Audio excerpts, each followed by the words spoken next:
Hey guys, tonight we begin with the remarkable persistence of medieval mysteries, stories once dismissed as legend, conspiracy, or drunken monk exaggeration, now unravelling under the cold, quiet gaze of modern science.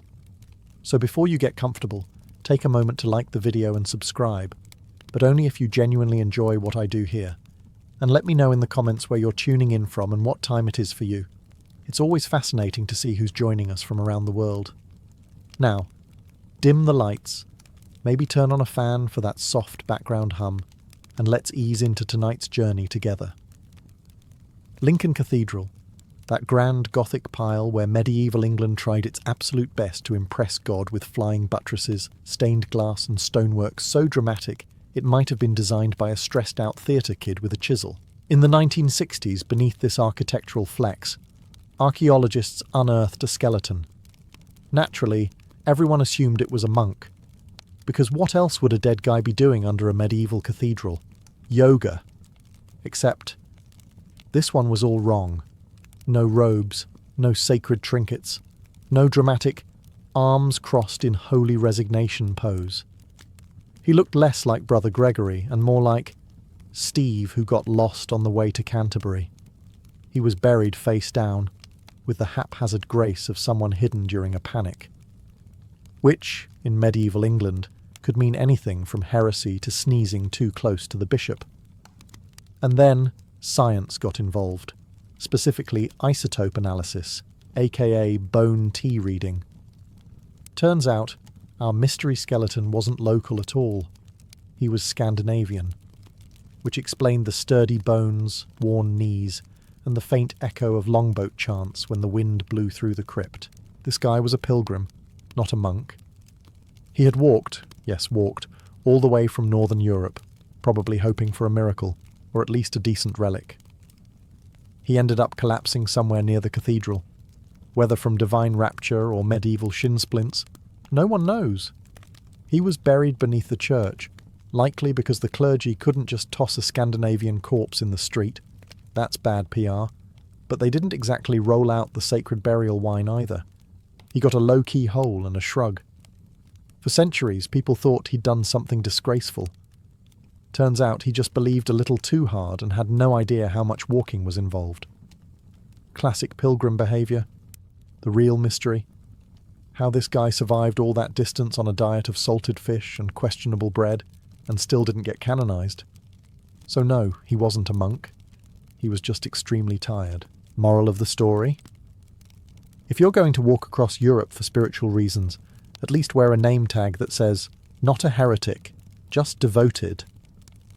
Once upon a time, in a land of history books and bad haircuts, there lived a king named Richard III. You may remember him as the hunchbacked villain from Shakespeare's play, the guy who shouted, a horse, my kingdom for a horse. Which, to be fair, sounds like the kind of thing you say after realizing Uber doesn't exist yet. But for centuries, Richard III's remains were missing. Vanished. Disappeared somewhere between the Battle of Bosworth and someone sweeping up the royal battlefield like, yeah, we'll just deal with this later. Well, it turns out later meant over 500 years. Enter a parking lot in Leicester. Yes, not a castle, not a crypt, not even a suspicious-looking well. Just your average boring car park behind a city council building. Apparently that's where royal dignity goes to die. In 2012, a group of very determined archaeologists, armed with ground-penetrating radar and, frankly, a shocking level of optimism, decided to dig up said parking lot. Why? Because some medieval records vaguely suggested that Richard was buried at the nearby Greyfriars Church, which had since been demolished, paved over, and rebranded as Parking Bay No. 7. They found a skeleton. Male. Late 30s. Skull caved in like he'd lost a very serious argument with a sword. Spine twisted like a medieval IKEA assembly gone wrong. In other words, a perfect match. DNA testing confirmed it. Not with some grand royal relic, but by swabbing the cheek of a Canadian guy who turned out to be Richard's 16 times great-nephew. Imagine finding out you're related to royalty, but only because your great-great-great-granduncle got dumped under asphalt. So yes, Richard III was found under a parking lot, ending centuries of speculation and giving British tabloids the kind of pun material they hadn't seen since Henry VIII's sixth wife. Royally parked? Anyone? The mystery of his grave? Solved. His reputation? Still complicated. But at least he's now reburied with honour, no longer sharing his eternal rest with oil stains and gum wrappers. Discovered in 1912 by a Polish book dealer named Wilfrid Voynich, this mysterious medieval text has puzzled historians, cryptographers, and one very determined guy in his mum's basement for over a century. Written in a completely unknown script and language, it looked like a medieval scholar drank one too many herbal tonics and decided to invent an alphabet, and a plant taxonomy, and possibly a new religion involving naked women in bathtubs. The manuscript itself is a fever dream on vellum. 240 pages of undecipherable writing, bizarre star charts, nude women floating in green goo, and plants that botany professors describe as nope, not real. It's basically what you'd get if a herbalist and an alien collaborated on a colouring book. For decades, people assumed it was a hoax, maybe a prank played on some poor medieval nobleman with more gold than brain cells. Others suggested it was a lost language, or the diary of an extremely eccentric wizard. But recently, drumroll please, artificial intelligence and linguistic analysis actually cracked parts of it. Not the whole thing, of course. That would be too satisfying. But enough to ruin some of the mystery and give the academic world a reason to high-five in Latin. Turns out, the language may be a form of proto-romance, an early offshoot of Latin that no one thought was ever written down. So, basically, medieval slang, like finding out someone carved LOL into a monastery wall in the year 1420. Some phrases were decoded: herbal remedies, female health tips, a medieval zodiac, which means the Voynich manuscript isn't a map to the Holy Grail or instructions for time travel. It's more like a 15th century wellness blog. Gwyneth Paltrow, but make it parchment. So yes, the mystery is kinda solved. It's not nonsense. It's just health advice written in a dying dialect, illustrated by someone who clearly had very specific feelings about bathtubs. The real question is, who wrote it? Why? And did they ever imagine people in the year 2024 would still be squinting at their herbal doodles like it held the secrets to the universe? Probably not. But hey, at least we know it wasn't just medieval gibberish. It was meaningful medieval gibberish. Somewhere in 12th century Suffolk, in a sleepy little village called Woolpit, which sounds like either a charming English hamlet or an aggressive sheep trap, 2 children appeared out of nowhere. And we mean nowhere. They just kind of showed up.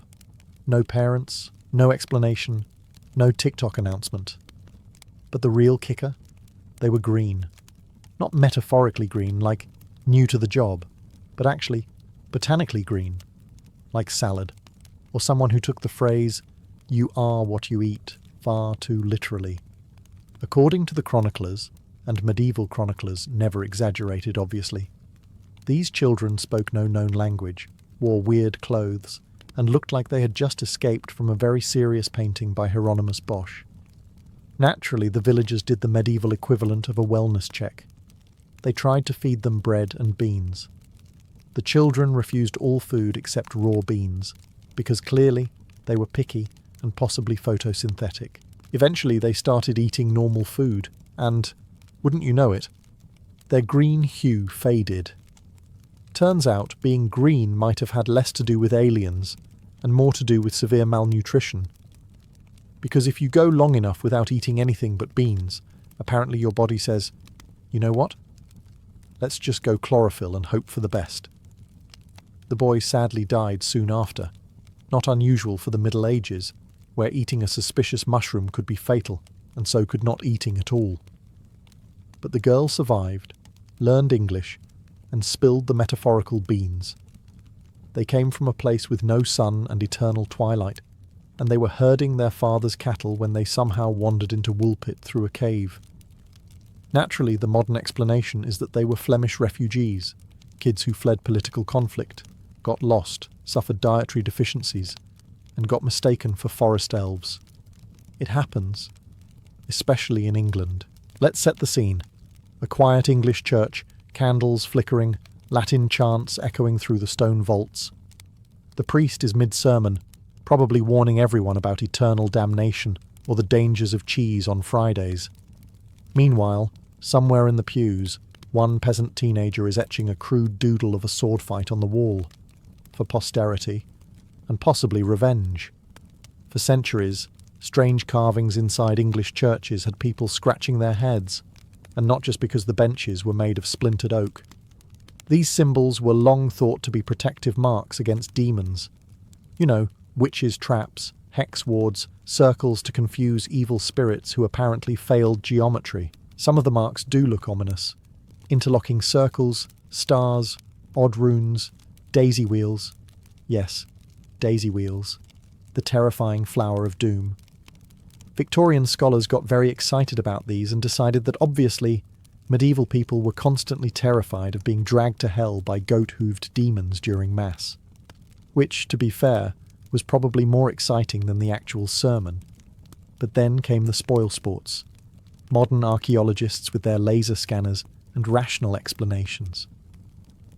After thoroughly documenting over 28,000 pieces of medieval graffiti, they found that, shockingly, many of them weren't demonic in nature at all. In fact, some were just names, or drawings of ships, or swords, or cats. Turns out, church graffiti was often done by regular parishioners, bored, devout, or both, leaving marks for reasons ranging from personal devotion to "I was here, Gerald, 1378. Some were votive symbols, requesting protection or commemorating prayers. Others were probably the medieval equivalent of carving your crush's initials into a school desk. And while some symbols do have a magical bent, a few circles might be hex warding, the idea that every mark was a desperate attempt to trap Satan in a doodle is, well, optimistic at best. So the next time you wander through an ancient English church and spot a scratched outline of a medieval sword fight, or someone's name in jagged lettering, just know, it's not a warning of demonic infestation, it's just Gerald. Bored Gerald, who couldn't sit through another 2-hour homily without expressing himself via blunt instrument on soft limestone. In the annals of medieval mythology, Rungholt has long been whispered about like a soggy Atlantis, a wealthy city swallowed whole by the sea as punishment for its arrogance, pride, and probably subpar tithing. It was said to have sunk in a single night in 1362, during a massive storm called the Grote Mandrenke, or Great Drowning of Men, which is also what happens when you try to cross a North Sea pub crawl during a storm surge. For centuries, people debated whether Rungholt even existed. Some believed it was just a fable to scare coastal villagers into humility, the medieval German version of "clean your room, or the sea will eat your entire town." Others insisted it was real, but had long since been lost beneath layers of silt, salt, and sheep. Legend said Rungholt was decadent. The people were wealthy, godless, and so rude they once refused lodging to a beggar priest. Naturally, God responded in classic Old Testament fashion, with a flood, because nothing says divine justice like aquatic urban renewal. But modern archaeologists have recently confirmed that yes, Rungholt existed. And yes, it absolutely got wrecked by the sea. Thanks to LiDAR scans, sonar mapping, and some very muddy German researchers in galoshes, parts of Rungholt's harbour walls, drainage systems, and dikes have finally been found beneath the Wadden Sea. And guess what? It turns out Rungholt wasn't a fairy tale. It was a thriving North Frisian port city. The area had advanced water control systems, tons of trade, and presumably a whole lot of people who now wish they hadn't settled in a literal swamp next to the ocean. The cause of its destruction wasn't just divine wrath, it was climate change. Medieval Europe was warming, storm surges were rising, and dike maintenance was, let's say, budget-constrained. So when the 1362 storm hit, Rungholt was about as prepared as a sandcastle facing a tsunami. Ah, the Knights Templar, history's favourite combination of holy warriors, secret symbols, and conspiracy theories involving treasure, grails, and angry church officials. So when a cave in Shropshire, England, was discovered containing mysterious carvings, candle niches, and a suspicious lack of wine racks, the internet predictably exploded into Templar confirmed mode. Enter the Cainton Caves, a sandstone network beneath a farmer's field that looks like the set of a very budget medieval horror film, or possibly a dungeon escape room run by monks.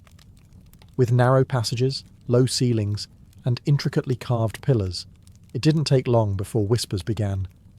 Templars, secret rituals, holy relics. Indiana Jones would love this. For years, rumours swirled that this cave had been used by the Knights Templar themselves after they were outlawed in the 14th century. Hidden underground, performing forbidden rites, probably whispering Latin prayers while trying not to bump their helmets on the ceiling. The dramatic lighting in photographs didn't help. The place looked like it belonged in a Dan Brown novel, or at the very least, a particularly committed LARP session. But here's where the recent research comes in to ruin everyone's fun. The cave is probably not that old. Most signs point to the structure being 19th century in origin. That's right, Victorian era, which means the Templars were long gone, and the only secret society using this place may have been a group of bored gentlemen with a flair for the theatrical.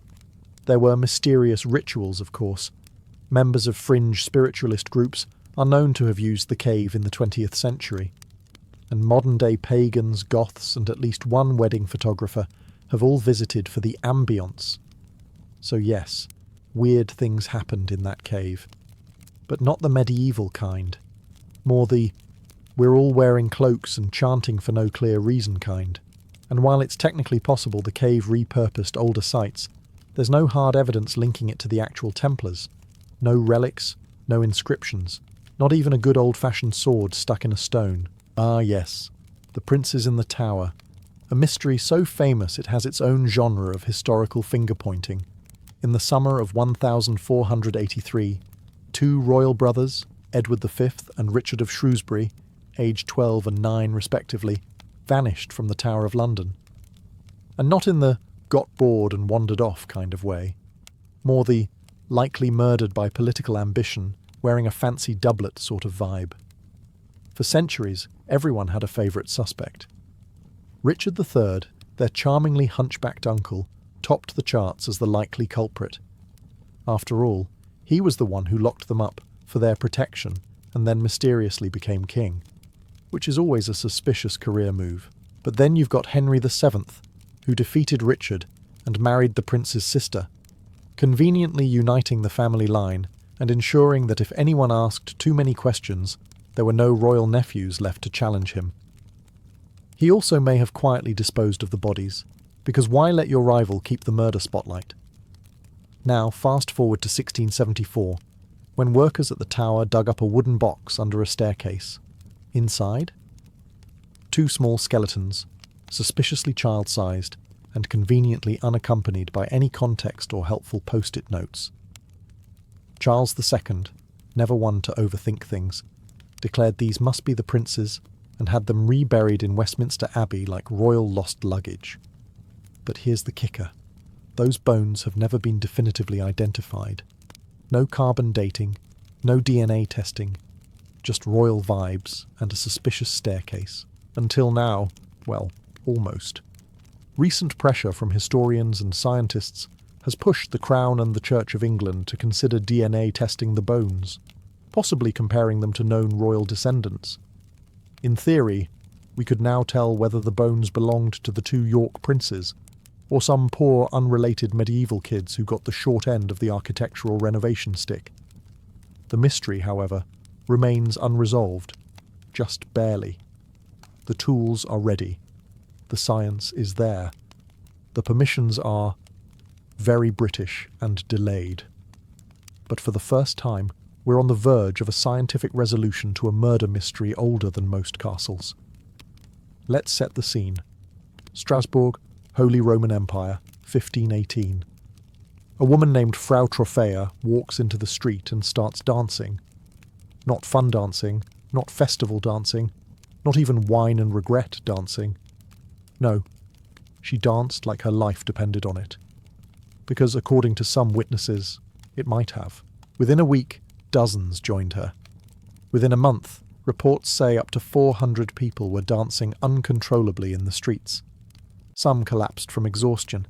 Others suffered strokes, heart attacks, and in at least a few cases, danced themselves to death. Historians call it the dancing plague, which sounds like a rejected Eurovision entry. But the sources are surprisingly consistent. It wasn't a party. It wasn't a flash mob.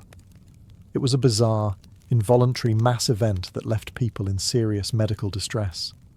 Naturally, the medieval authorities did the logical thing. They built a stage and hired musicians. Because if people are dying from dancing, clearly what they need is a better beat and more cowbell. That'll fix it. But what was this strange epidemic of boogieing doom? For centuries, people guessed wildly. Some said demonic possession. Others blamed hot blood, because medieval medicine had all the scientific rigour of a horoscope. One theory even involved spider bites, which, to be fair, would make me dance too. Today, however, modern scholars lean toward two more plausible explanations: mass psychogenic illness and ergot poisoning. Mass psychogenic illness, as known as group hysteria, can happen in communities under extreme stress.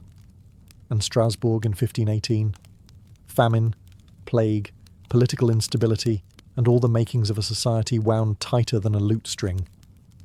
Basically, these folks needed therapy and bread, not a stage show. The other theory is ergot, a fungus that grows on rye and produces LSD-like hallucinations. It's the same culprit often blamed for the Salem witch trials.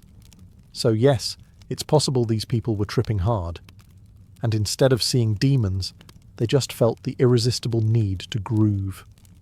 Recent re-evaluations of the event suggest a mix of trauma, malnutrition, religious fervour, and possibly toxic bread. A recipe for either a trance state or a medieval EDM festival gone very wrong. Let's talk about a teenage king with leprosy who outlived most of his enemies, ruled with surprising competence, and died young enough to make a rock band jealous. Welcome to the baffling, tragic, and surprisingly dignified story of Baldwin IV, as known as the Leper King of Jerusalem. When Baldwin was diagnosed with leprosy as a boy, everyone assumed he'd die quickly and quietly, preferably off stage and with a generic footnote in history. Instead, he became king at 13, led armies into battle, outsmarted Saladin, and ruled for over a decade, with leprosy, in the 12th century.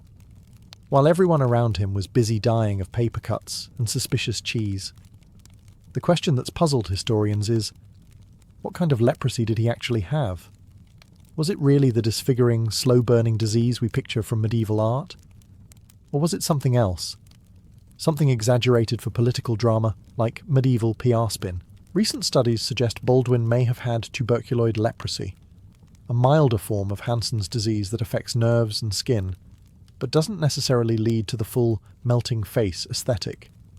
In fact, chronic nerve damage and muscle atrophy could explain why he slowly lost the ability to use his arms and legs, but kept his mind razor sharp.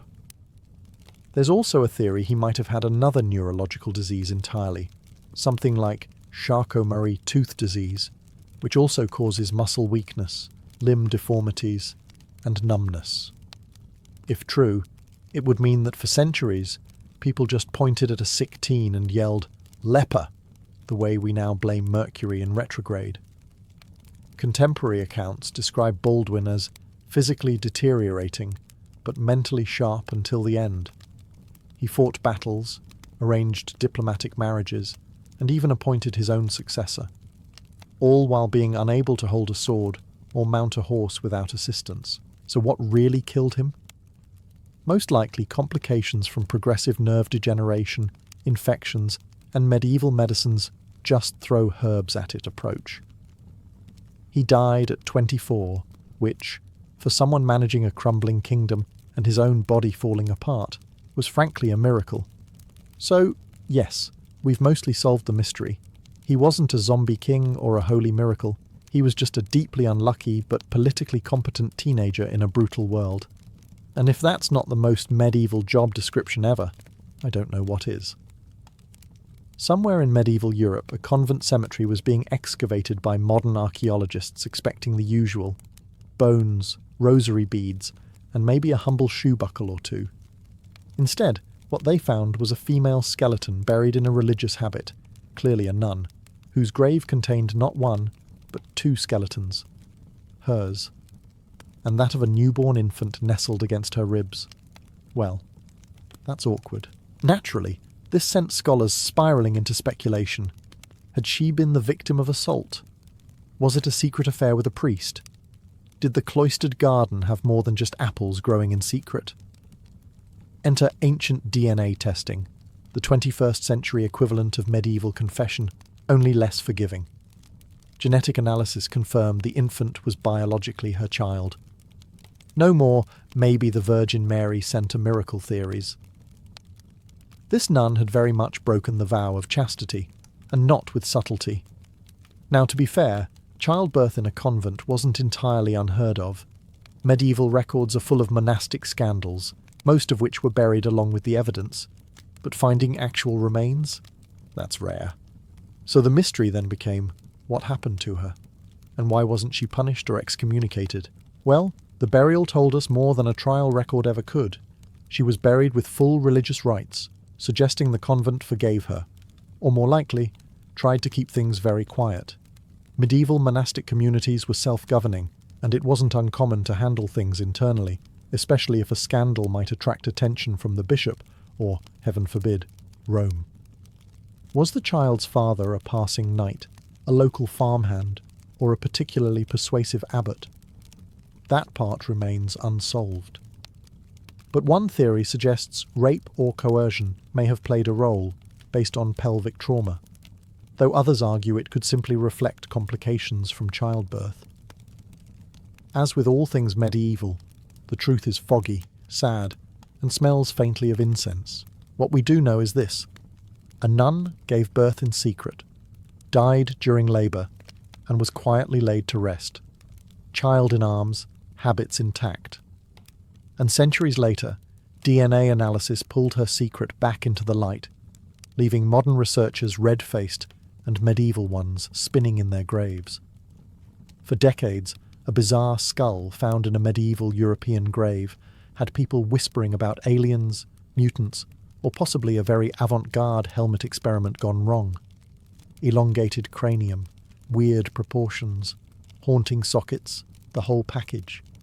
If you stumbled across it on a late-night documentary, you'd expect a narrator saying, "Could this be evidence of extraterrestrial visitors?" Short answer, no. Slightly longer answer, someone's mum had very ambitious aesthetic goals for her baby. The skull in question had been intentionally cranially deformed, a process where an infant's head is bound with cloth, boards, or little wooden hats to mould it into a specific shape over time.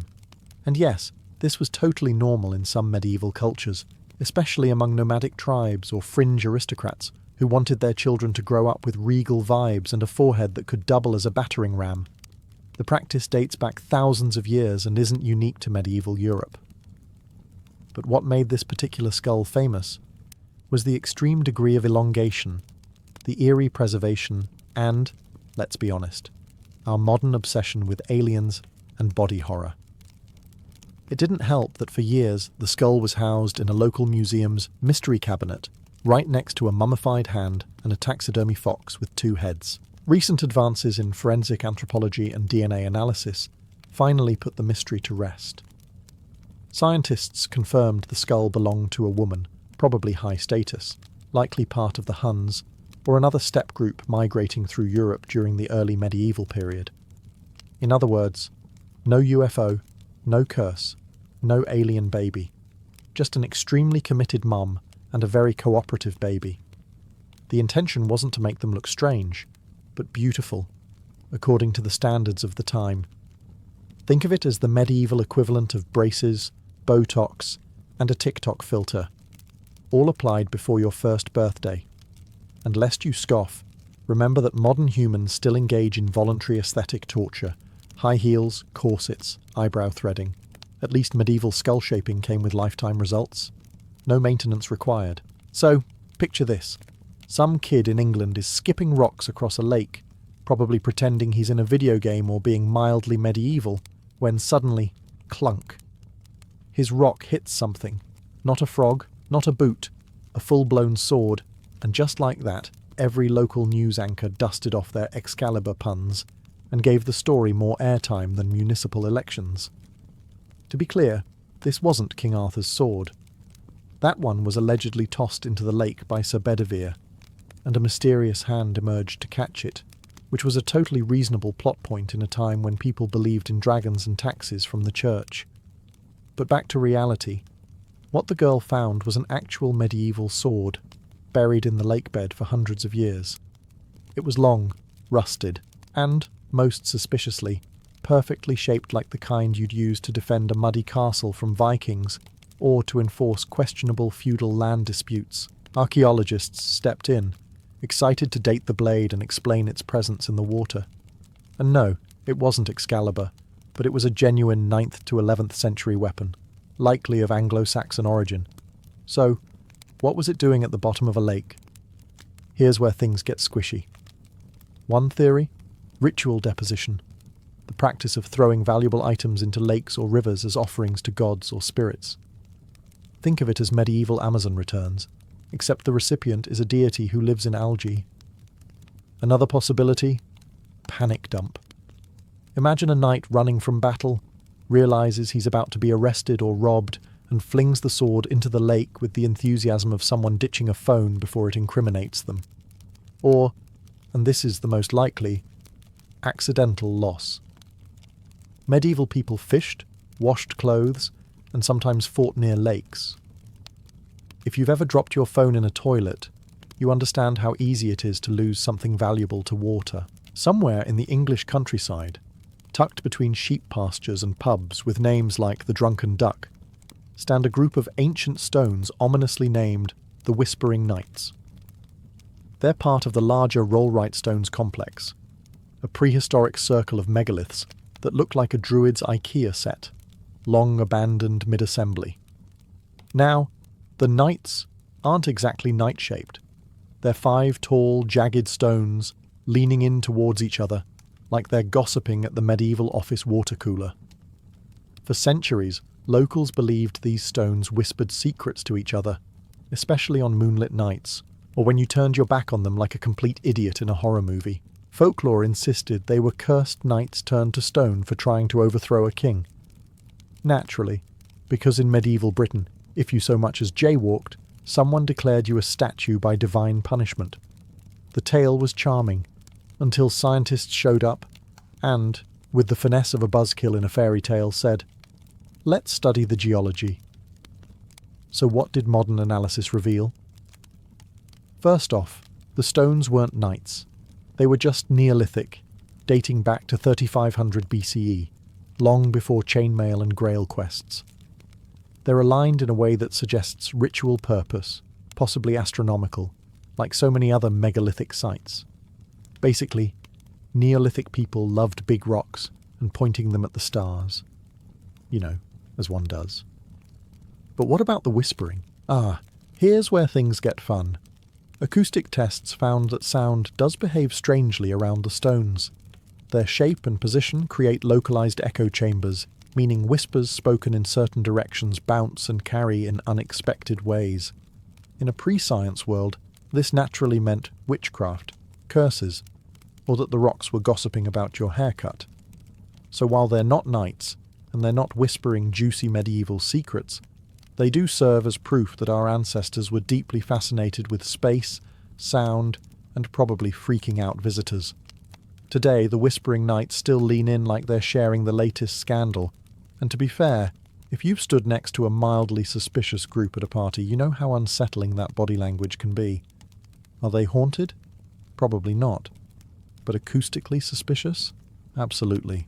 In medieval Europe, if your body refused to decompose properly after death, you had 2 career options: saint or supernatural menace. There was no third path. If the local priest liked you, congratulations. You were a holy miracle and possibly getting your own stained glass window. If not, get ready for an exhumation and a wooden stake through the ribcage. For centuries, tales circulated of corpses that just wouldn't rot, Monks, nobles, even ordinary townsfolk occasionally made headlines, well, parchment margins, for staying suspiciously well preserved. The living, naturally terrified of being haunted, blamed the usual suspects: sorcery, demonic possession, or just bad vibes. One particularly strange case took place in a small monastery in Eastern Europe. A nun, quiet, pious, and aggressively average in life, was buried during winter. But when her remains were moved months later, her body was found completely intact. Cue whispers of sainthood, candlelight vigils, and at least one terrified kitchen boy fainting on the spot. Fast forward to modern times, and enter science with its usual party-crashing facts. Researchers recently analysed several preserved medieval corpses using high-tech methods such as DNA sequencing, forensic chemistry, and, most thrilling of all, fungal swabbing. What they found was far less mystical and far more microbiological. Turns out, under the right conditions, a body can dehydrate rapidly, especially in cold, dry crypts, which essentially mummifies the remains. This natural preservation, called saponification in some cases, where fat turns into a waxy soap-like substance, can happen without any embalming, curses, or divine intervention. Just good old physics and fungi. As for our holy nun, she was buried during a harsh winter in a particularly airy stone crypt with lime-packed soil, nature's walk-in freezer, no demons, no miracles, just a medieval version of vacuum-sealing leftovers.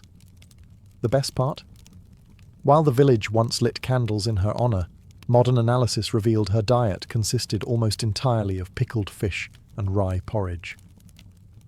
So not exactly the stuff of sainthood. But her story reminds us how easily the line between miracle and microbiology gets blurred, especially when people are bored, scared, and living in a time when leeches were considered advanced medicine. When people think of Victorian crime solving, the image that often comes to mind is a man in a bowler hat, coat collar turned up, magnifying glass in hand, prowling the foggy streets of London. While fiction gave us Sherlock Holmes, reality gave us Scotland Yard. The Metropolitan Police was founded in 1829 by then Home Secretary Sir Robert Peel, but it wasn't long before a special branch of detectives was needed. Ordinary constables could keep the peace, but London was swelling into a metropolis of millions, and with it came daring jewel heists, fraud schemes, and brutal murders. These were crimes too complex for a nightstick and a lantern. In 1842, a small detective branch was created at Scotland Yard, just 8 plainclothes officers who were not easily trusted. To the Victorian public, detectives seemed almost criminal themselves. They didn't wear uniforms, they snooped around in taverns, and they infiltrated gangs by disguising themselves. Newspapers sneered at them as spies and slinkers in the shadows. Respectable citizens worried that detectives blurred the line between lawman and lawbreaker. And yet, when a crime truly baffled the public, everyone turned to Scotland Yard. The early detectives had to prove their worth by solving cases that ordinary policing couldn't touch.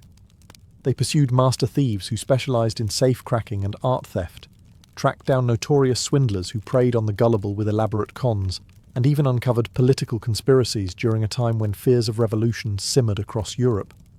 They were, in effect, pioneers of professional detective work in Britain, though their methods were a mixture of instinct, street smarts, and slowly emerging science.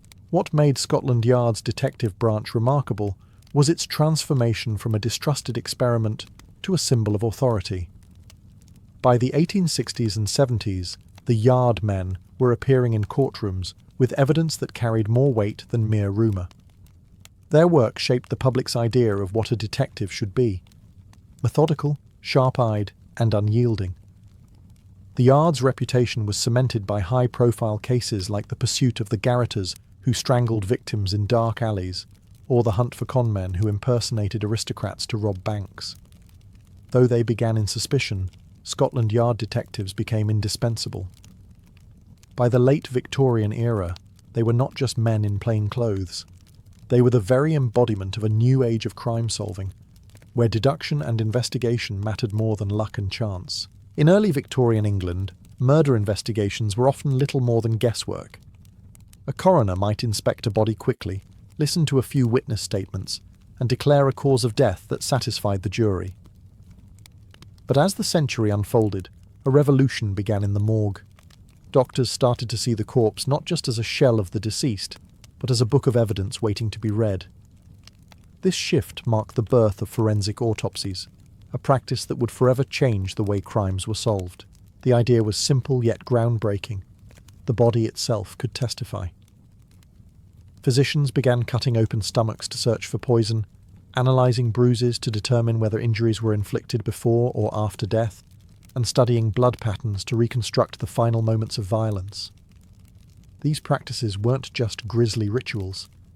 They were the beginnings of a new science. Toxicology emerged as one of the most important fields.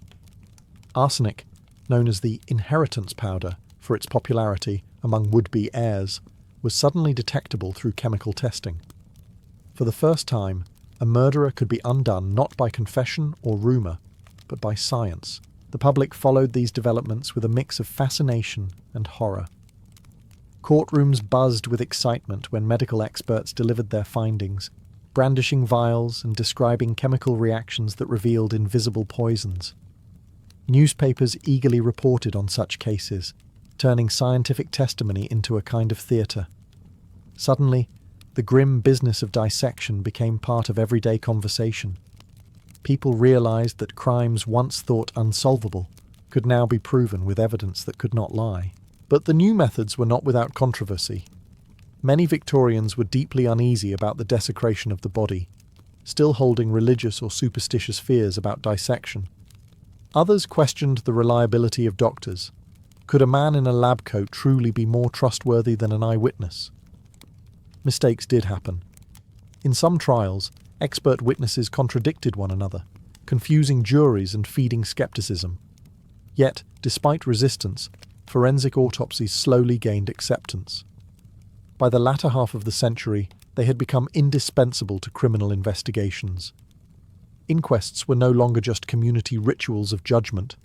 They were stages where science spoke louder than rumour.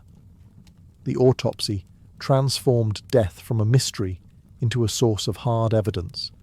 In doing so, it gave Victorian detectives a powerful ally, proof drawn not from hearsay, but from the silent testimony of the dead. For most of history, proving someone's identity in a criminal case was an unreliable business. Suspects could lie, witnesses could misremember, and even photographs, though emerging in the Victorian age, were far from foolproof. A clever criminal could simply change his name, grow a beard, or vanish into the fog. But in the late 19th century, a tiny detail, no larger than a fingertip, reshaped the future of crime solving. Fingerprinting was born. The idea that fingerprints were unique was not entirely new. Ancient civilizations had noticed patterns on the fingers, but it was Victorian science that transformed curiosity into proof. In the 1880s, Sir Francis Galton, a cousin of Charles Darwin, began studying fingerprints in detail. He categorized the whorls, loops, and arches that made each print distinct. Galton's work wasn't just academic. It laid the foundation for a system of identification that could stand in court.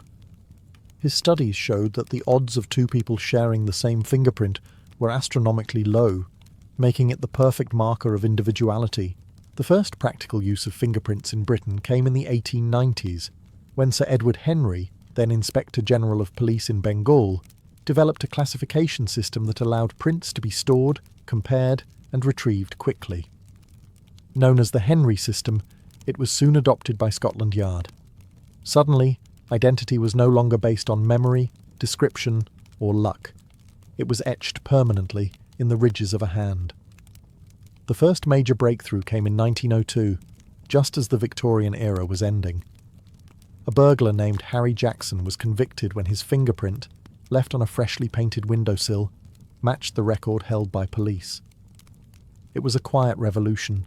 No confessions, no eyewitnesses, just science. The newspapers hailed it as the dawn of a new age, where even the most careful criminal could be betrayed by his own skin. The cultural impact was enormous. To Victorians accustomed to uncertainty, fingerprinting seemed almost magical. as if the body itself carried an unshakable truth. Yet it also carried a chilling message. No matter how clever, no one could escape the forensic eye of the modern police. Fingerprinting bridged the gap between instinctive detective work and hard science. By the century's close, it stood as one of the most powerful tools of identification, a symbol that crime-solving had stepped out of folklore and into the laboratory. Before the Victorian era, catching a repeat offender often relied on memory. Constables might remember a bad character by sight, or victims might try to describe a thief's features, but such methods were fallible. A clever criminal could change his clothes, adopt a new name, and vanish into anonymity. The Victorians, obsessed with cataloguing and classification, sought a better way. Thus emerged two revolutionary tools, the mugshot and the criminal record. Photography was still new in the mid-19th century, but police forces quickly saw its potential. By the 1860s, mugshots were being taken in police stations across Britain. These stark, emotionless portraits, front-facing and profile, were designed not to flatter, but to capture. For the first time, a criminal's face could be permanently stored and compared, no matter how many disguises he tried. Newspapers sometimes reprinted mugshots, much to the horror of respectable Victorians who feared the spread of rogues' galleries. Still, the images gave detectives an edge. A face once forgotten could now be remembered forever, but photographs alone weren't enough. Enter Alphonse Bertillon, a French police officer whose system of anthropometry fascinated the Victorians. Bertillon argued that every human body was unique and measurable: arm span, skull length, ear size. By recording these details alongside a mugshot, police could identify repeat offenders with scientific precision. His methods spread to Britain, where Scotland Yard experimented with meticulous record-keeping. Though later replaced by fingerprinting, Bertillon's system marked the first real attempt to turn the human body into data. The creation of criminal records also reflected the Victorian love of order. Index cards and registers meticulously noted aliases, crimes, and sentences. Detectives could trace a suspect's history across years and cities, building patterns of behaviour. This transformed policing from reactive to proactive. Officers were no longer dealing with isolated crimes, but tracking criminal careers. The cultural significance was profound. For the first time, society grappled with the idea that crime could be studied scientifically, that criminals could be classified much like plants in a botanical garden. To reformers, records promised fairness, evidence over gossip. To critics, they hinted at surveillance and the erosion of privacy. By the end of the century, the criminal record was an institution. With mugshots and files in hand, detectives had built an early database of human misdeeds, one that foreshadowed the information-driven policing of the modern world. If one crime terrified Victorians above all others, it was poisoning. Unlike a pistol shot or a knife wound, poison was invisible, silent, and often delivered at the dinner table by someone trusted. Arsenic, dubbed the inheritance powder, was cheap, tasteless, and available in every chemist's shop. In a society where life insurance was on the rise and family fortunes were tempting, poisoning became the crime of choice for the cold-blooded. The police desperately needed science on their side, and chemistry answered the call. The turning point came in 1836, when English chemist James Marsh devised the Marsh test, a reliable method to detect arsenic in the body. For the first time, prosecutors could present hard, scientific evidence of poisoning, rather than relying on circumstantial tales of suspicious tea or sudden illness. The test became famous after a series of sensational trials, where jurors leaned forward in awe as experts demonstrated how a trace of arsenic could be revealed through chemical reaction. Marsh's method turned the laboratory into a courtroom weapon. The Victorians soon demanded more. Other chemists developed techniques to detect strychnine, cyanide, and opium derivatives. Toxicology emerged as a new discipline, and medical experts became indispensable allies to Scotland Yard detectives. It was no longer enough to have a confession. Now the evidence had to be proven, tested, and explained. Murderers who once counted on their cunning were suddenly betrayed by the contents of a victim's stomach, or the sediments in a teacup. These scientific triumphs were not without controversy. Defense lawyers often attacked chemists as charlatans, claiming their tests were flawed or their motives biased. Indeed, early toxicology was still imperfect, and mistakes sometimes sent innocent people to the gallows. Yet with each case, public fascination grew. The Victorian press delighted in publishing the details of chemical tests, turning the science of death into dinner-table conversation. The battle against poisoners also reshaped everyday life. Chemists began labelling dangerous substances more carefully, and the government pushed for stricter regulation of sales. Murderers found it harder to obtain their favourite weapon, though some still tried. The era's fascination with poison gave rise to countless sensational novels and penny dreadfuls, where villains wielded chemistry like black magic. By the late 19th century, forensic chemistry had secured its place in the arsenal of Victorian crime solving. With each test tube and reaction, science chipped away at murder's cloak of invisibility, proving that even the most subtle crime could leave behind undeniable traces. Before the Victorian age, murder investigations often began with chaos. Crowds would trample through alleys, neighbours rifled through belongings, and policemen themselves sometimes disturbed crucial evidence without realising it. A bloody footprint might be wiped away, a weapon handled by curious hands, and the truth of what had happened forever lost. It was during the 19th century that investigators began to grasp an essential idea. The crime scene itself was a witness. One of the most famous examples was the case of Jack the Ripper in the late 1880s. Though the killer was never caught, the Scotland Yard detectives working Whitechapel's streets tried to apply new methods of observation, cataloguing wounds, sketching crime scenes, and comparing patterns. While their efforts were often hindered by public hysteria and poor lighting, these cases demonstrated the growing importance of preserving the environment of a crime. The Ripper murders, gruesome as they were, forced Londoners to understand that solving crimes required more than catching a suspect. It demanded careful analysis of place and circumstance. Photography soon joined the toolbox. By the 1860s, police forces were beginning to photograph not just criminals, but also crime scenes. Images captured the exact position of bodies, the placement of weapons, and the state of a room before anything was moved. This was revolutionary. For the first time, investigators could revisit a crime scene days or even years later by examining photographs. They could present visual proof to courts and compare details that might otherwise be forgotten. The practice of collecting physical evidence also emerged. Fibres, hair, and even soil samples began to be considered significant. While Victorian scientists did not yet have the tools to analyse DNA or microscopic particles, they recognised that such materials might one day speak volumes. The principle was simple but powerful. Every crime leaves traces. Of course, the process was imperfect. Crime scenes were still compromised, often by sheer curiosity from bystanders or the press. Even police officers struggled to resist tampering with evidence. Yet the seeds of modern forensic protocol had been sown. Investigators learned to mark, measure, and record, rather than disturb. By the end of the Victorian century, the crime scene had evolved from a muddled mess into a structured space of inquiry. Detectives were no longer just chasing suspects. They were reading the silent story written in bloodstains, footprints, and scattered objects. This new awareness elevated the investigation from rumour and instinct to something approaching modern science. By the mid-Victorian era, the detective was no longer just a plainclothes officer lurking in the shadows. He was becoming a cultural icon. Newspapers loved to publish the exploits of Scotland Yard men, often exaggerating their daring to satisfy a public appetite for mystery and justice.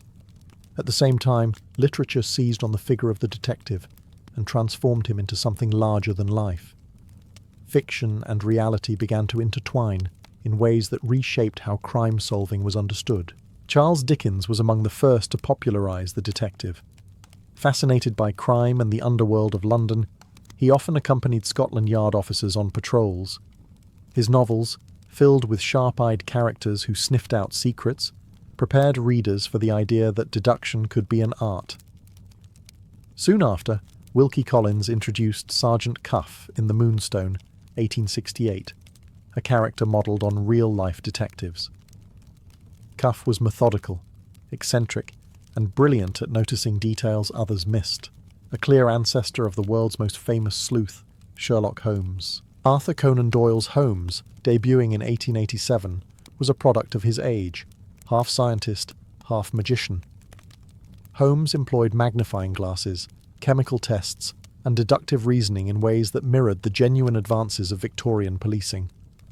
Yet he was also everything the public wanted detectives to be: cool under pressure, disdainful of fools, and always one step ahead.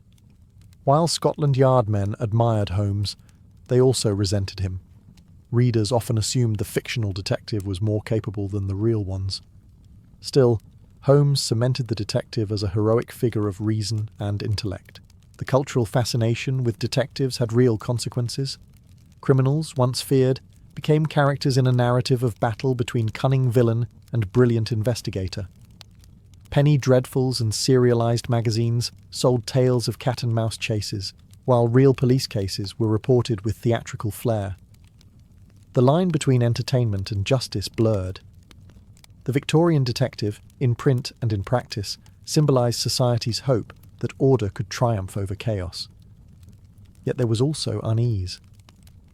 Detectives were seen as necessary, but their methods, disguises, infiltration, constant surveillance, made some Victorians nervous.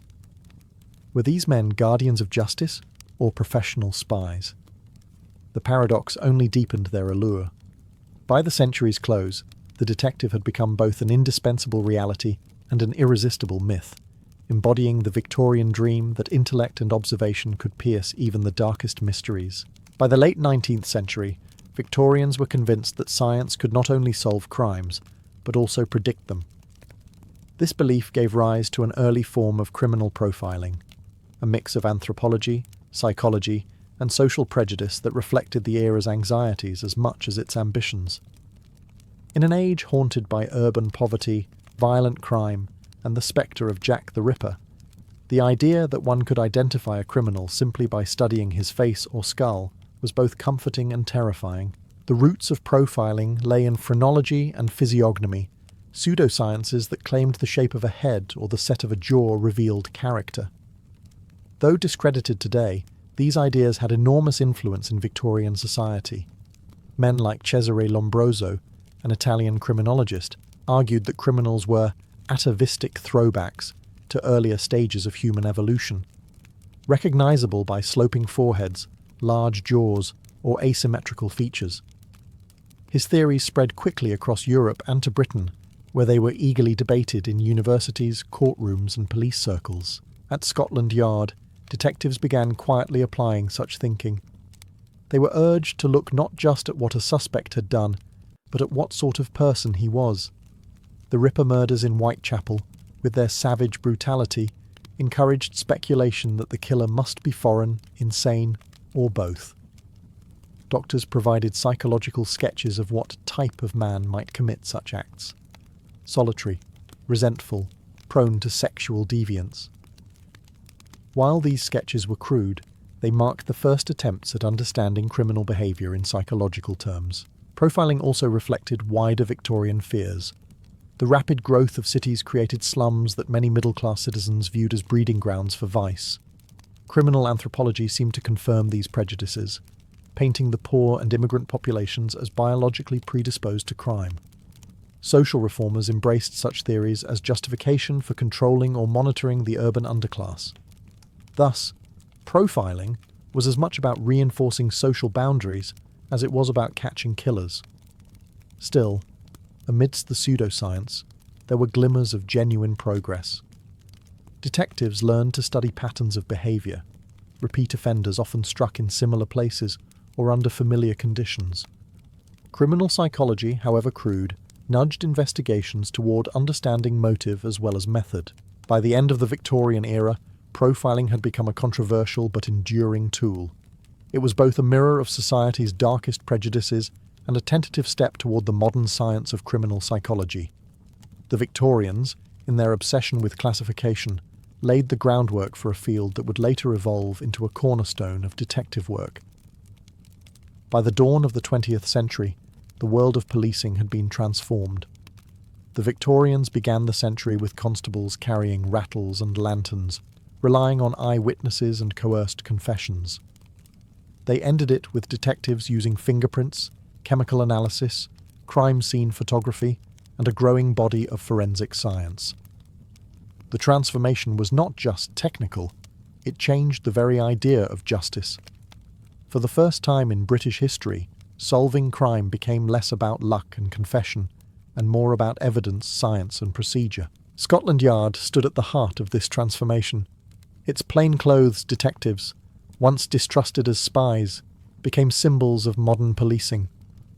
Their methods inspired admiration abroad, from Paris to New York, where police forces began adopting British practices. Even when cases ended in failure, such as the unsolved Jack the Ripper murders, the public recognised that detectives had tried to apply systematic reasoning rather than superstition or mob justice. This approach marked a decisive step toward professionalism. Victorian innovations also left an enduring cultural legacy. Literature, theatre, and newspapers turned detectives into heroes of rationality. Sherlock Holmes embodied not only the spirit of deduction, but also the Victorian belief that science could conquer mystery. Readers thrilled at the idea that even the darkest crimes could be unravelled by observation and intellect. That confidence in reason spilled over into real policing, reinforcing the idea that science and order would triumph over chaos. But the legacy was not without shadows. Profiling and early criminology, while pioneering, often reinforced social prejudices against the poor, immigrants, and the mentally ill. The same tools that promised fairness could also justify surveillance and control. The Victorian urge to catalogue and classify sometimes blurred the line between protecting society and intruding upon it. Yet, even with these flaws, the groundwork they laid was indispensable for the future. Today's criminal investigations, DNA testing, forensic psychology, digital records, owe much to the Victorians' willingness to experiment. They were the first to imagine a justice system where science, not superstition, held sway. Their successes and mistakes alike created a blueprint for modern forensic practice. The Victorian age began with lantern-lit patrols and ended with laboratories, records, and detectives who were both feared and admired. Their legacy is clear. The meeting of science and crime-solving in the 19th century created the foundations of modern policing, ensuring that the voice of evidence would forever speak louder than rumour. For a young man hoping to join the Knights Templar, the journey did not begin with swords or banners, but with silence and shadow. The initiation was held in the stillness of a chapel, usually at night, where flickering candles cast long, wavering shadows across stone walls. The solemn setting was meant to overwhelm the senses, to remind the candidate that he was stepping out of the world of common men and into a life bound by mystery, obedience, and eternal vigilance. Before the ceremony even began, secrecy was emphasized. The initiate was led away from his companions, questioned privately by senior knights, and warned that the vows he was about to take would bind him for life. There could be no turning back. Witnesses were restricted, and no outsider was ever allowed to observe. This veil of secrecy gave the rituals an almost theatrical weight, and it also fueled centuries of speculation. The candidate was then brought before the assembled brothers, kneeling on cold stone in front of the altar. The Grand Master or presiding officer would ask a series of searching questions. Was the man free from debt? Was he married, or under obligation to a lord or bishop? Did he truly understand that he was pledging his life to poverty, chastity, and obedience? These questions were not formalities. They were safeguards. A knight who owed debts, or who had a wife and family, might place divided loyalties above the order. The initiate's responses determined whether he would proceed. If found worthy, he was asked once more if he wished to dedicate himself fully to the order of the temple.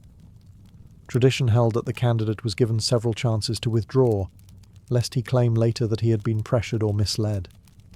but once he agreed, the atmosphere intensified. The chapel grew quiet. The brothers bowed their heads, and the initiate prepared to take his oath. This moment was the threshold, the last step before shedding his old identity and becoming a soldier of Christ. From here, the candidate would be stripped of his former life, his clothes replaced with the white mantle of the Templar, and sworn to a rule that demanded complete loyalty. The solemnity of the setting ensured that, when the words of the oath were finally spoken, they carried the weight not only of ritual, but of destiny.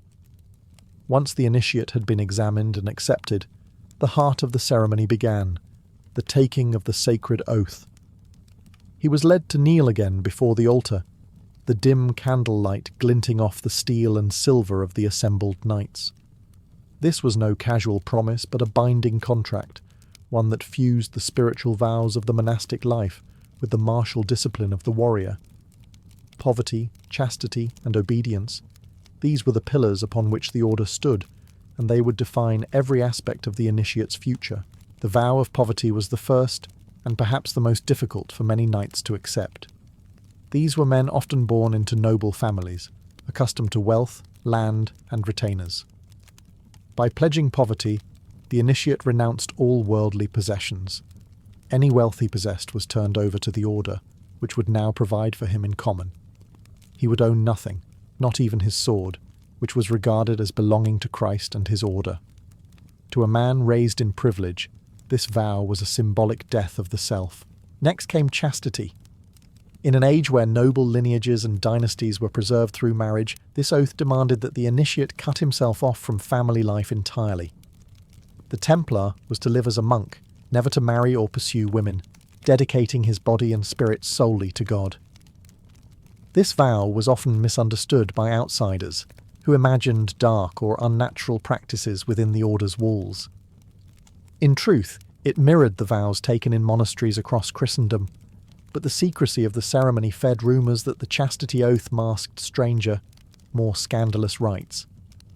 Finally, obedience bound the initiate completely to the will of his superiors. From this moment onward, his life was not his own. He would march when ordered, fight when commanded, and die if required, without hesitation. The order valued obedience above all, for only through absolute unity could a band of warrior monks function as one body in battle and in faith.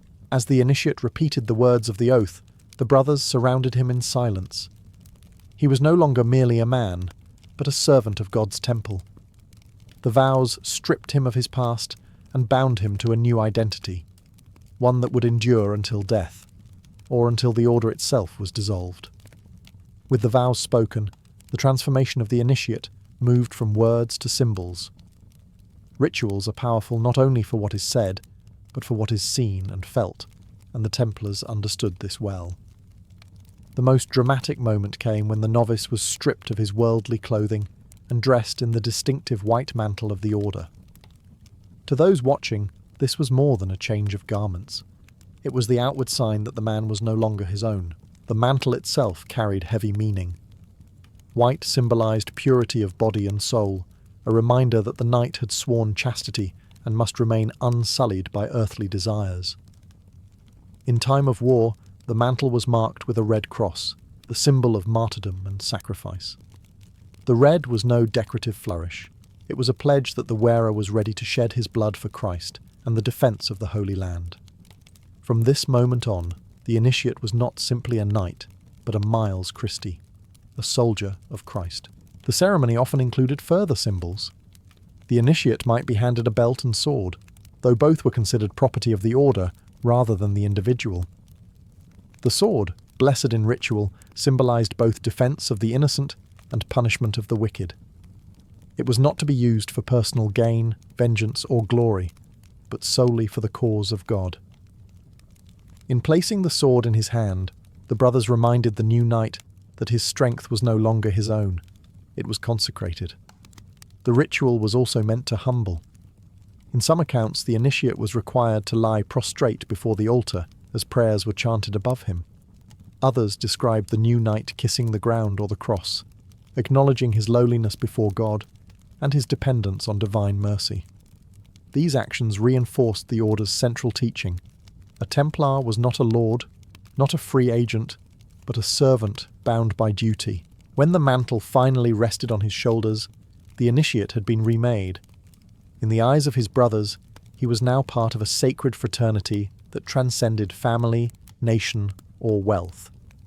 The mantle was both a privilege and a burden, a public declaration that this man belonged not to himself, but to the mysterious and powerful Order of the Temple.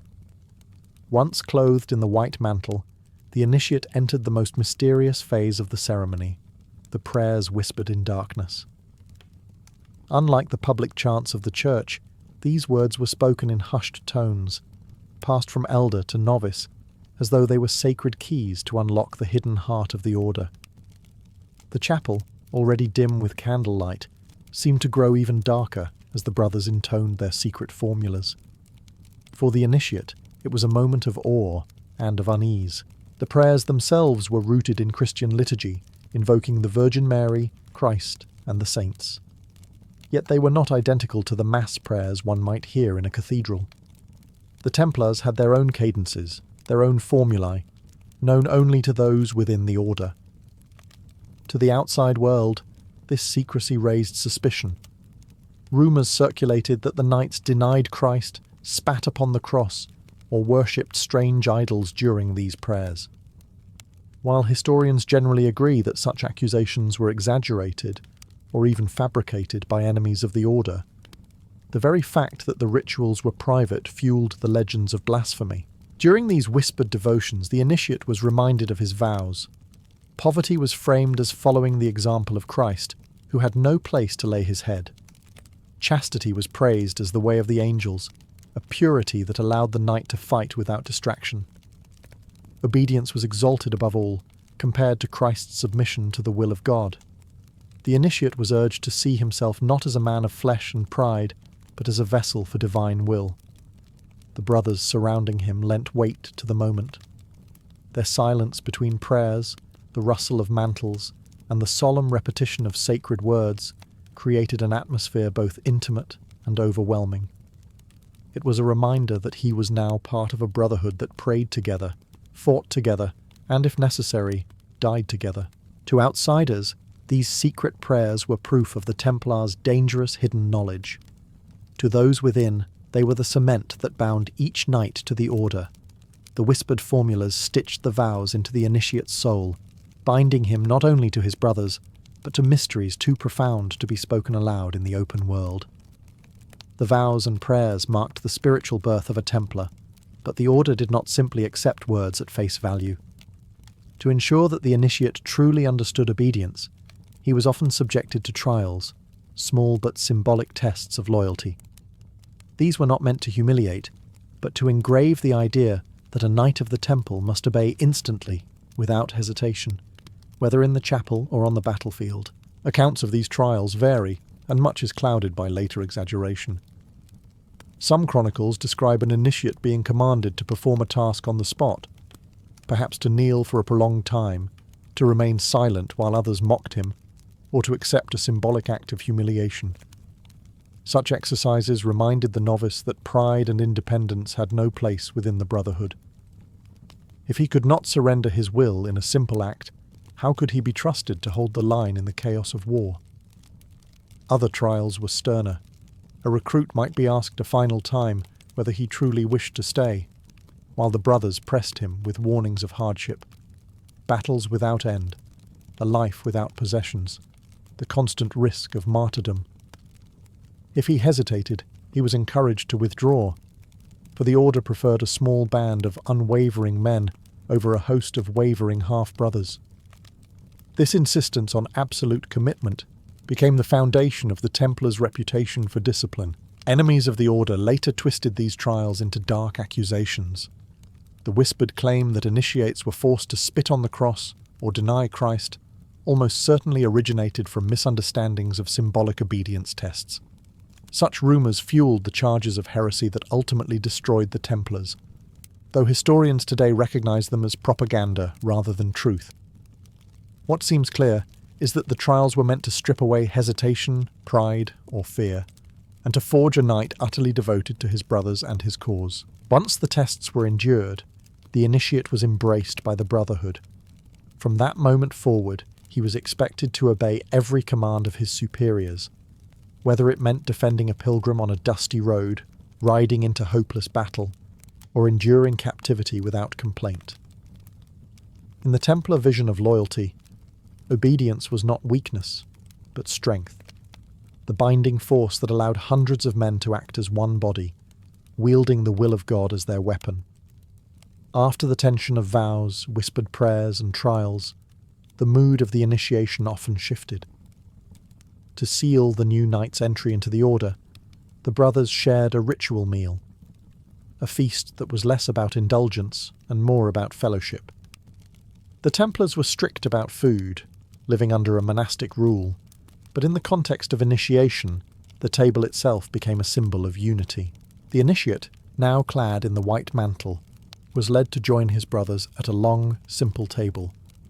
There was no silver, no lavish decorations, no marks of personal wealth. The order ate from common dishes, a deliberate sign that all possessions were shared and no man stood above another. Meat was rare in their diet, allowed only on certain days, so the fare often consisted of bread, beans, vegetables, and watered wine. Yet for the new knight, sitting among men who had fought at Jerusalem, Antioch, or Acre, the meal carried a weight beyond the food itself. The ritual feast also reinforced discipline. The Templars followed strict rules even in dining. Silence was kept, readings from scripture accompanied the meal, and no knight was permitted to glance at another's portion with envy. Eating was a sacred act, reminding the order that even the smallest daily routines were done in service to God. For the initiate, it was a lesson in humility. He was not joining a band of glory-seeking warriors, but a disciplined brotherhood bound by rule. There was also joy in this moment. While the vows and trials tested the initiate's resolve, the feast welcomed him fully as a brother. Here he was no longer an outsider, but part of the company, breaking bread with men who had sworn the same oaths and endured the same sacrifices. The act of sharing food was itself a ritual of trust, for knights at table were knights at peace. To outsiders, tales of Templar banquets became distorted into rumours of secret feasts where heresy was practiced in shadow. In reality, these meals were austere, monastic, and symbolic. They were the opposite of indulgence. They embodied unity and discipline. The feast reminded the initiate that from this day onward, every action, from prayer to battle to breaking bread, was done in the company of his brothers and under the gaze of God. Among all the vows spoken by a new Templar, few carried as much weight as the oath of secrecy.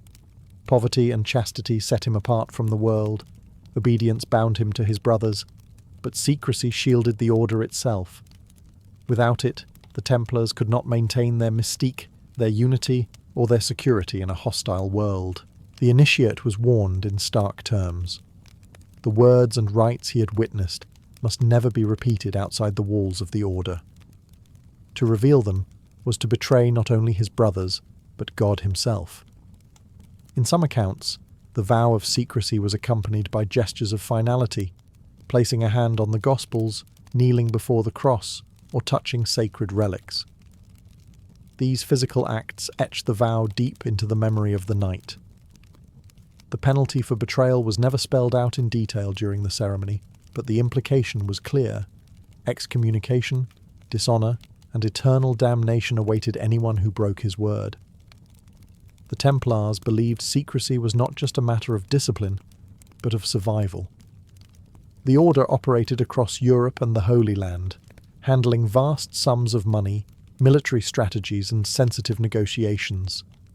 If such matters slipped into the wrong hands, be they kings, rival lords, or enemy armies, the results could be disastrous. It was this cloak of secrecy that fed suspicion among outsiders. Because the rites were hidden, rumours flourished. Whispers spread that the knights worshipped strange idols, spat on the cross, or engaged in obscene rituals behind closed doors. The very oaths that were meant to protect the order ended up painting it as sinister in the imagination of its enemies.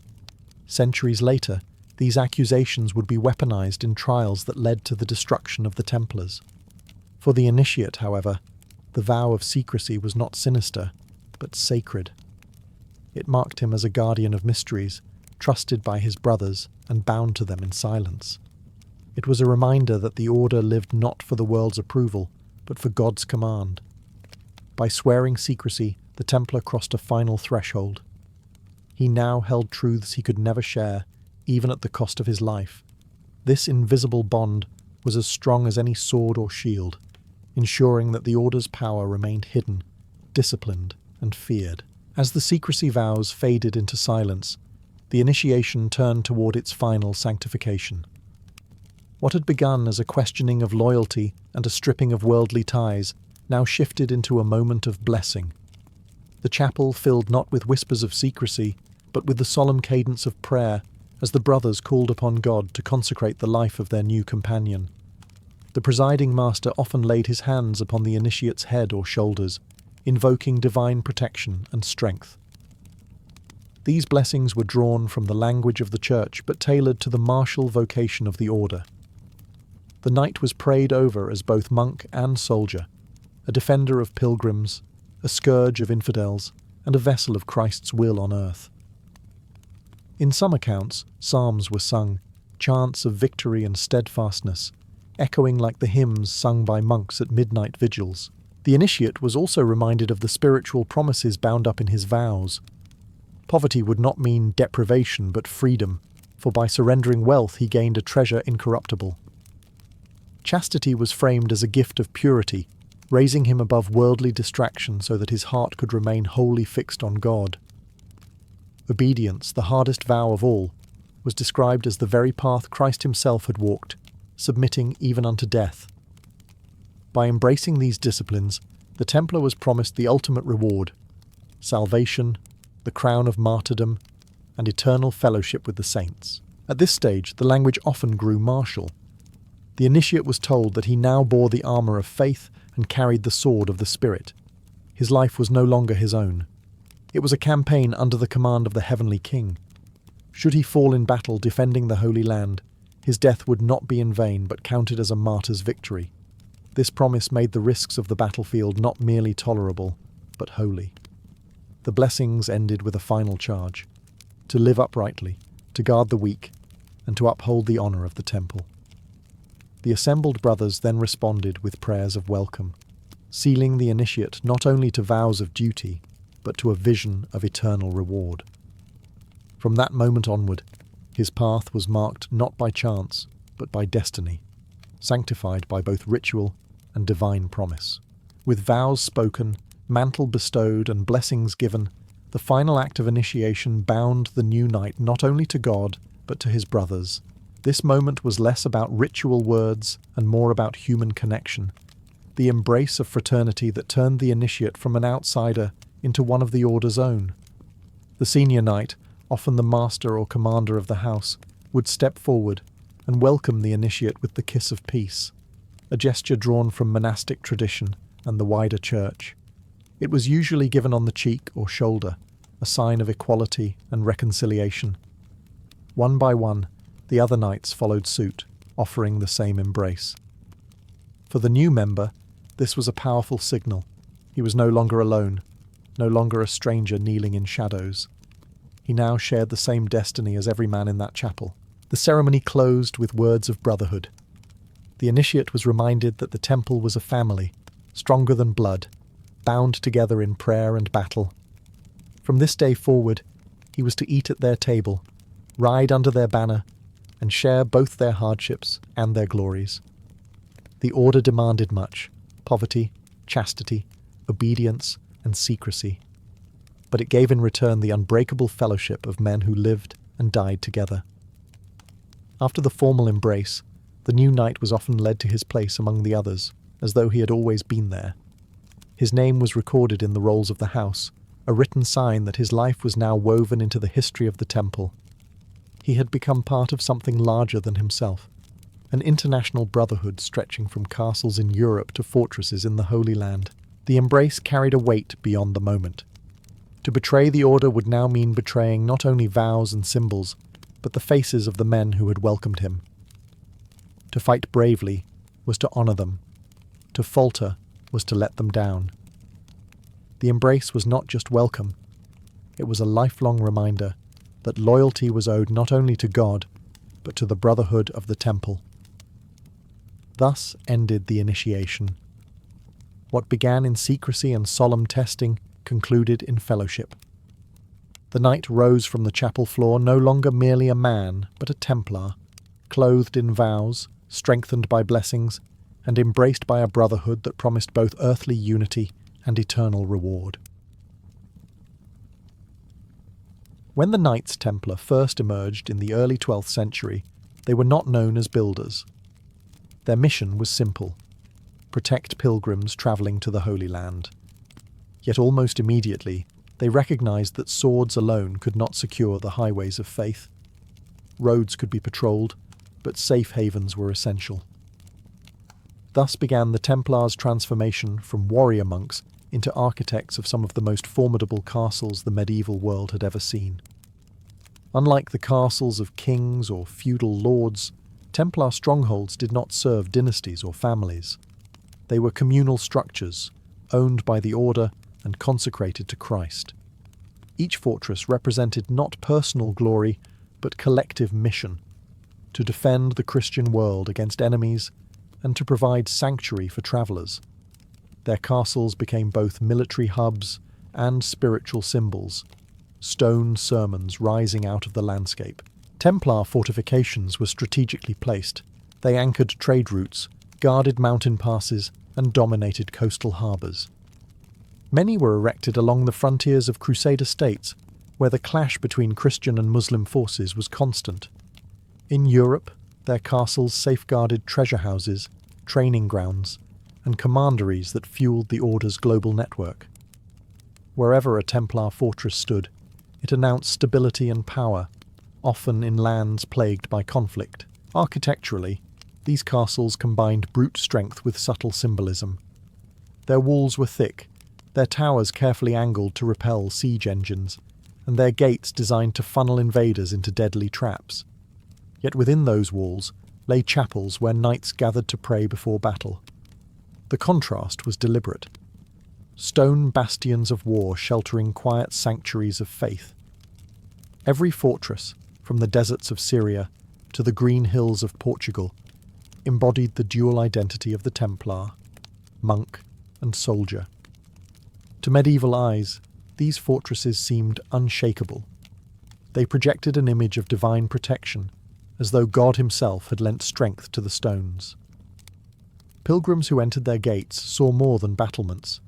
They saw a vision of the church militant, unyielding before the storms of war.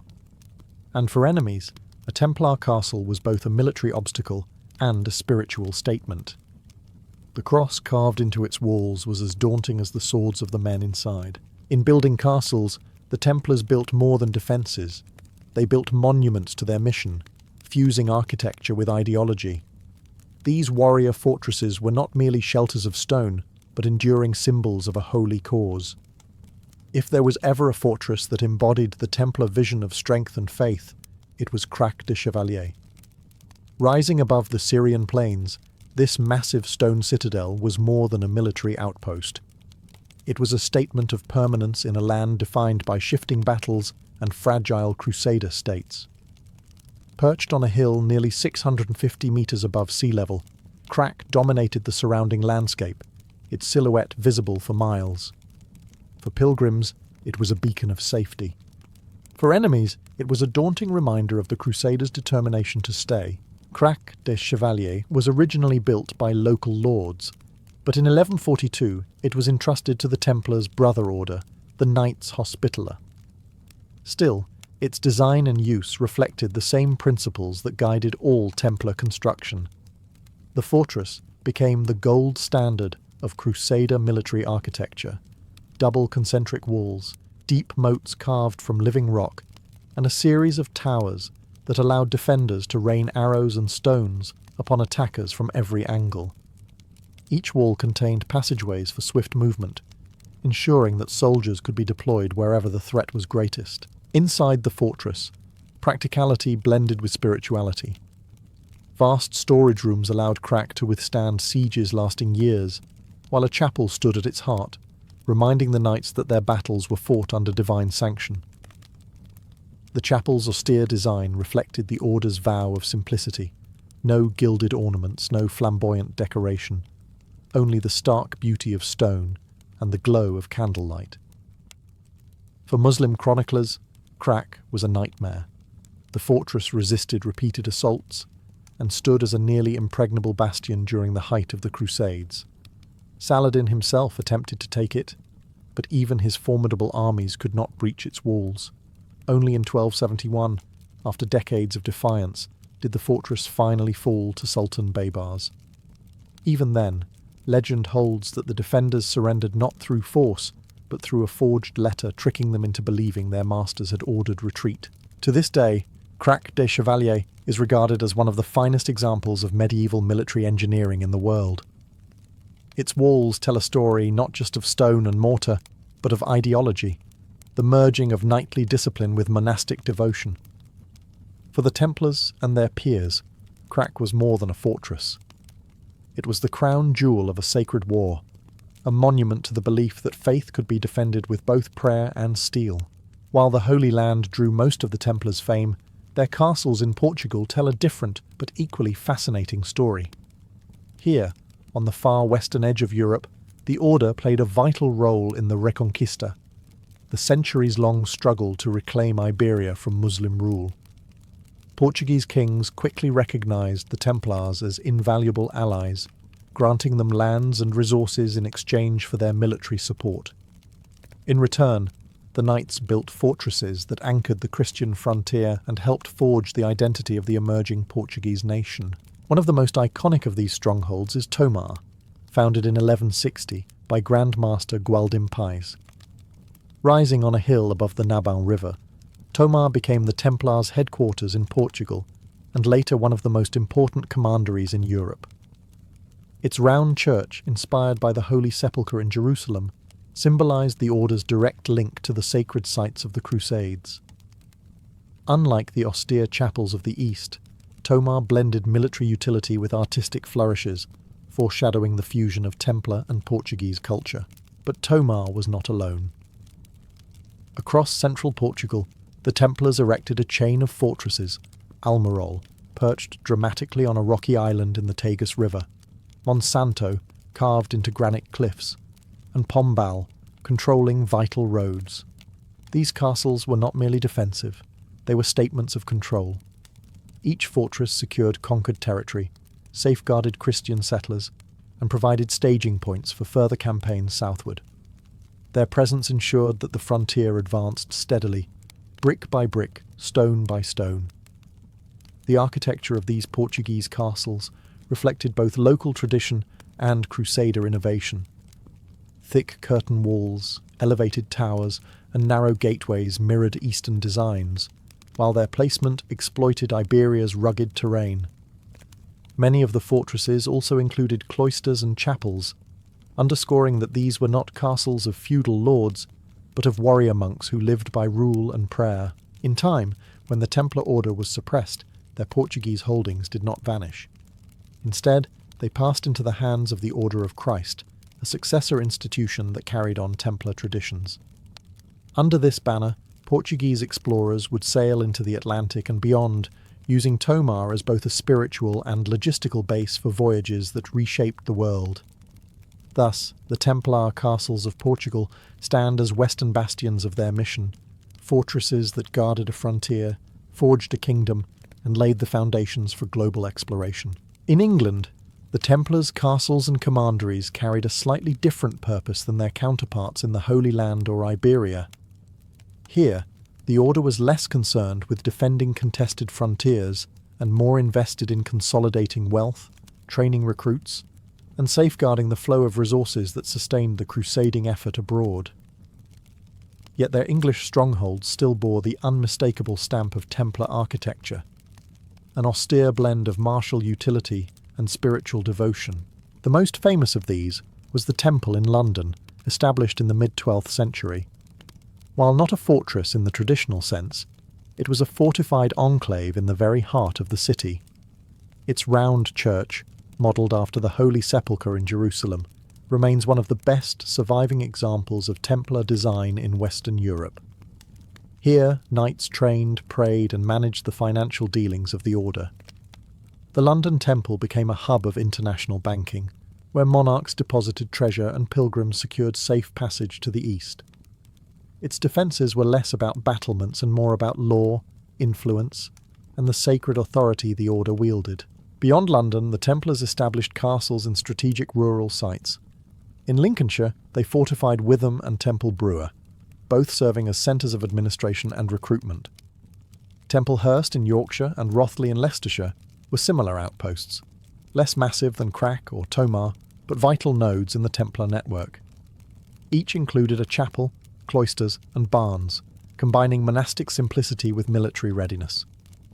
Their defensive features were modest, moats, walls, and towers, but their role was crucial: to collect rents, train knights, and funnel wealth toward the crusading front. These English sites reveal another dimension of Templar architecture: symbolism. Round churches, echoing the shape of Jerusalem's most sacred shrine, created a direct architectural link between England and the Holy Land. For medieval worshippers, entering such a space meant stepping into a small fragment of Jerusalem itself. The walls of these churches were plain, but their geometry carried powerful meaning, suggesting unity, eternity, and divine perfection. Though few of England's Templar castles rivaled the scale of Crac de Chevalier or Tomar, their influence was no less significant. They stitched the order into the social and economic fabric of the realm, ensuring that English wealth and manpower flowed eastward in support of the crusading cause. Today, the surviving round churches and ruins of preceptories stand as quiet reminders that the Templar mission was global, stretching from the deserts of Syria to the heart of London. If the Holy Land was the battlefield of the Templars, France was their heartland. It was here that the order was born in the early 12th century, and it was in French soil that many of its most important commanderies and fortresses took root. Unlike the massive bastions of the East, French Templar sites often combined the functions of monastery, manor, and fortress. They were centres of administration and recruitment, but their architecture still bore the unmistakable character of an order that lived by the sword and the cross. One of the most notable sites was the commandery of La Couvertoirade in southern France. Surrounded by rugged plateaus, it became a fortified village where knights and local inhabitants lived side by side. High stone walls, towers, and a formidable gate protected not just the knights, but also the community that supported them. Within the walls stood a chapel, barracks, and storage houses, practical, austere, and utterly Templar. The fortress reflected the dual purpose of the order, to defend and to provide sanctuary. In central France, places like Arville and Pains served as training grounds for recruits. These were not sprawling castles like Crac de Chevalier, but self-contained compounds with chapels, halls, and defensive walls.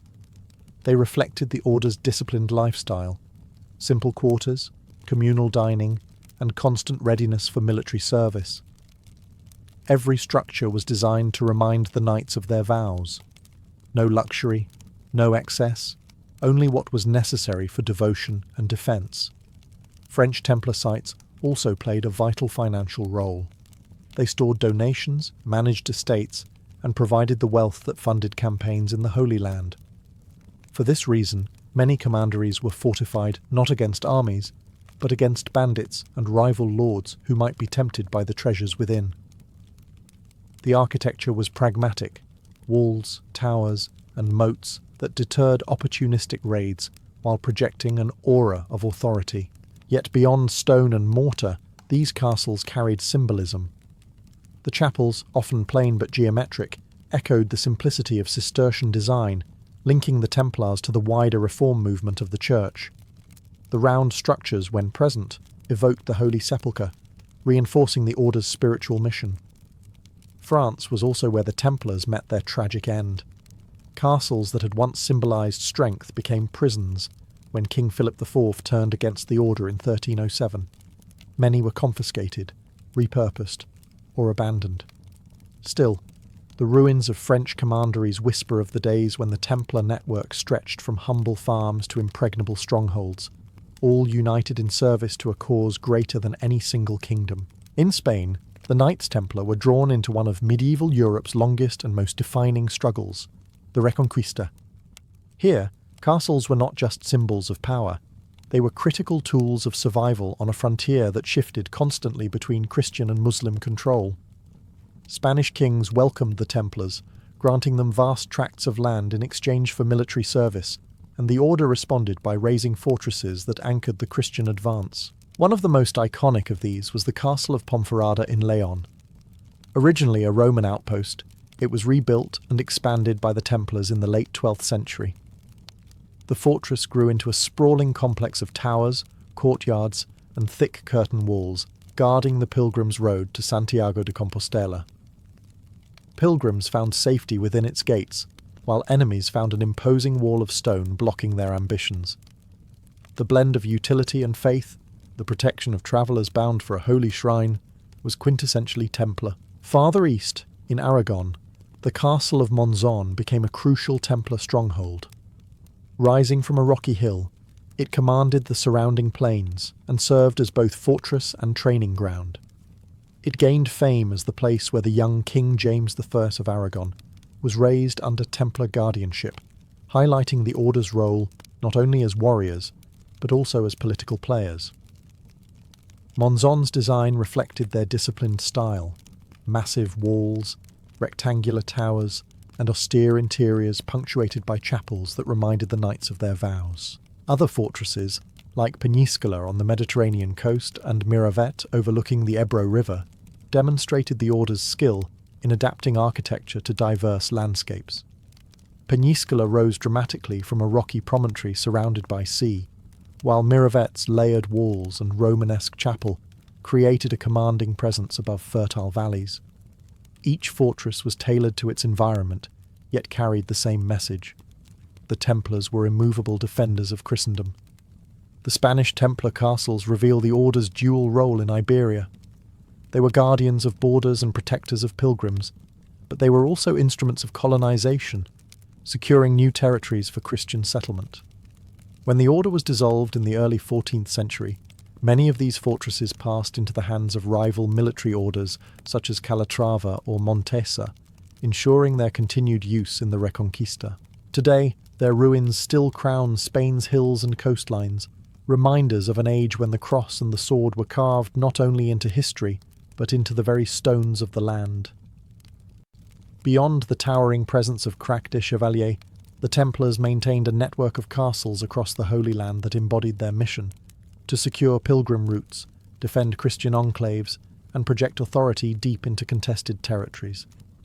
Each fortress was a statement of endurance, a declaration that the Knights of the Temple were not temporary crusaders, but permanent guardians of Christendom in the East. One of the most important of these was Safed, perched high in Galilee. Rebuilt by the Templars in the mid-13th century, it commanded sweeping views over valleys and trade routes. Safed was more than a military post. It was an administrative centre, complete with living quarters, storerooms, and a chapel. Its altitude made it nearly unassailable, a fortress in the sky that reminded both allies and enemies that the Templars were watching from above. In the deserts of Jordan, the castle of Kerak stood as another bastion. Although primarily held by other Crusader lords, the Templars often cooperated in its defence. Its massive walls and deep dungeons symbolised the brutal realities of frontier warfare. Further north, at Bagras and Tortosa, Templar castles guarded crucial mountain passes and coastal lines, creating a chain of strongpoints that supported both trade and military movement. Each fortress worked not in isolation, but as part of a larger system, allowing the order to respond rapidly to threats. These Holy Land castles shared common features: concentric walls, narrow gates, and towers positioned for maximum defence. Yet within their hard exteriors lay chapels that anchored the knight's spiritual life. Daily prayers and masses punctuated the routines of garrison duty, reminding the brothers that their labour was as much service to God as it was to strategy. For Muslim chroniclers, these castles were symbols of foreign intrusion, but also grudgingly admired for their engineering. Siege after siege tested their walls, with some fortresses holding out for months or years before succumbing. Even when they fell, they left behind legends of resistance that magnified the Templars' reputation. Ultimately, the loss of the Holy Land in the late 13th century marked the decline of these castles. Many were dismantled or absorbed into Muslim fortifications. Yet their ruins still cling to hillsides and coastlines, silent witnesses to the age when warrior monks built outposts of both faith and war at the very heart of the Crusades. Templar castles were not merely fortresses of war, they were sermons written in stone. Every arch, wall, and chapel was infused with spiritual meaning, reflecting the order's dual identity as both monks and warriors. While their fortifications had to withstand catapults, sieges, and fire, their architecture also spoke of obedience, discipline, and the eternal struggle between good and evil. One of the clearest expressions of this symbolism lay in the round churches built within or beside their castles. Modelled on the Church of the Holy Sepulchre in Jerusalem, these circular sanctuaries reminded knights that they were spiritually tied to Christ's tomb, the very centre of their mission. To worship in such a space was to stand, symbolically, in Jerusalem itself, even if the castle lay in England or France. The circle also carried deeper meaning: unity, eternity, and the divine order that the Templars believed they defended with their swords. Crosses carved into walls, gateways, and towers reinforced this message.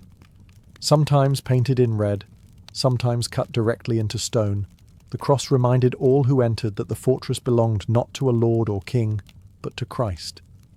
The red cross on the knights' mantles was mirrored in their architecture, turning their castles into visual extensions of their vow. Even the placement of castles carried spiritual undertones. High hilltops symbolized divine watchfulness, as if the fortress itself were an earthly counterpart to a heavenly citadel. Castles that guarded pilgrim routes doubled as metaphors of protection, suggesting that the Order's mission was not only military, but also pastoral, guiding souls as well as defending bodies. The interior spaces, too, reflected monastic discipline. Chapels were often simple, devoid of luxury, their plain walls emphasizing humility. Living quarters were austere, reminding the knights daily of their vows of poverty. Even the refectories where they shared meals were designed to embody equality, long tables without seats of honor, reinforcing that all brothers stood equal before God. To outsiders, this symbolism could appear intimidating, even secretive. The combination of martial strength and spiritual imagery gave rise to rumours of hidden rites and esoteric meanings. Yet to the Templars themselves, the message was clear. Their castles were earthly reflections of a higher divine order. In stone, they proclaimed the union of cross and sword, faith and fortitude. Thus, Templar castles were never just about walls and towers. They were about identity, visible monuments to a brotherhood that sought to embody heaven's order on earth. When the Templar order was dissolved in the early 14th century, their castles did not vanish with them.